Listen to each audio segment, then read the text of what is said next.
Mini podcast, recorded live from Riverside Radio Studios in Battersea. And this week we're talking spooky, strange stories. It is Halloween next Monday, after all, when this is recorded.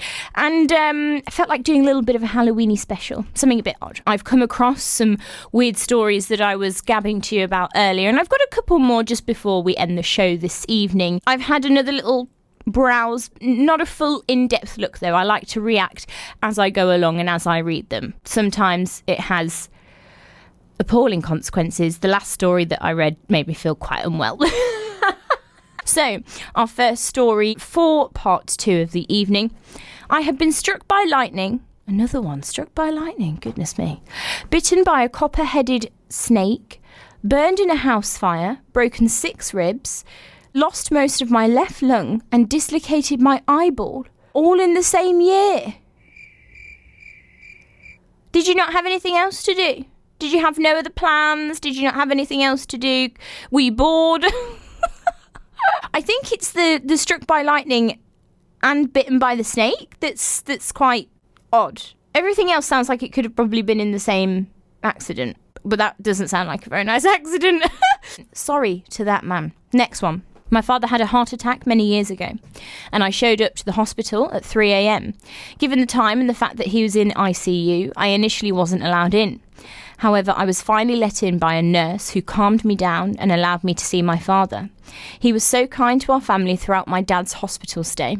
About 6 months later, my paternal grandmother was in the ICU for a medical issue, and again, we were cared for by this nurse. About a year later, I received a call from my dad telling me to turn on CNN.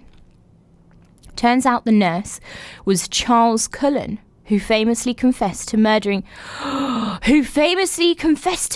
up to 40 patients. Oh my goodness me.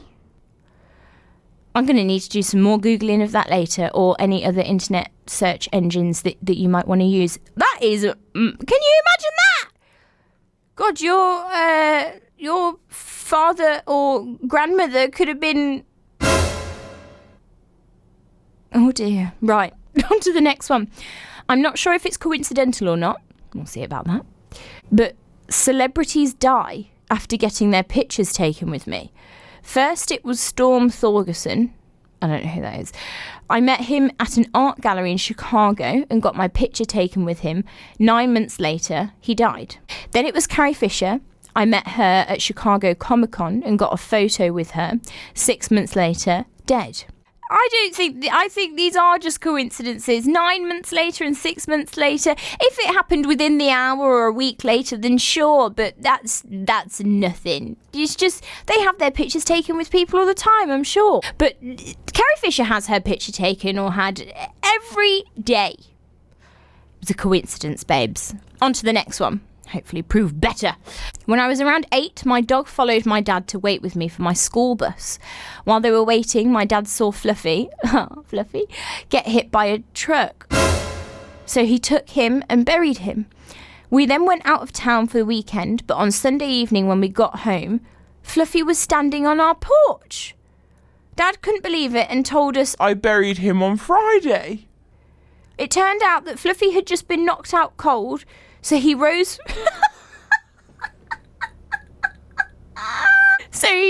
from the dead and waited on us to come home. Oh, you buried your dog alive. That's not very nice. How could you have not known that he was still alive? There's a pretty big difference. And you can't have buried him that deep. What did you do? Just throw some dirt on him? He got right up. And he didn't suffocate or anything. Now that I'm digging into this, I'm not quite sure that I believe it. But I'm supposed to not believe it. There's supposed to be unbelievably weird stories. Next one, my brain associates people with colours when I first meet them. Oh, another synesthesia one. The only colour I ever pay attention to is yellow. Yellow people are usually really people that I don't like. It's alarmingly accurate. I need more context. If you know this person, could you get them to contact me? I need more context for that one. Next one, I went to the hospital once with what felt like really bad period cramps. They cut me open and pulled out an 8-pound human being. That's a bit of an extreme response if you went in and said you had period pains. These stories sometimes of, what do they call them? Cryptic pregnancies? When you didn't know you were pregnant until you give birth or till just before. I find them very strange. Very odd. Very odd. That sounds like something from an alien horror film. Moving on. I have an inverted heart. My blood pumps the opposite way in my body than everyone else. You guys are pumping east. I'm pumping west. East. What, east if I'm looking at it, forward, or if you're looking at it? It's irrelevant. Next one. Right, the next one starts off really well, guys. It says, I have seen my own intestine. Okay, this might have to be the last one until we end the show. This starts, I have seen my own intestine. A semi-truck blew a red light as I was pulling out of the hospital I worked at. The emergency department crew ran out. Oh dear! Shoveled me off the asphalt and ran me inside.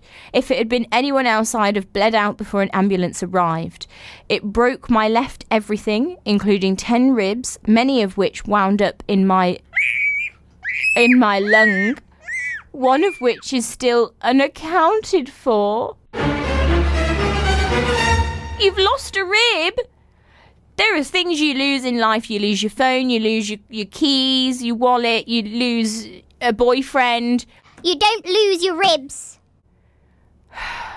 I was fortunate enough not to suffer any spinal damage, but I did lose my left leg below the knee. I've made a mostly full recovery, less the leg and significant lung functionality. Oh dear, this person's graphic.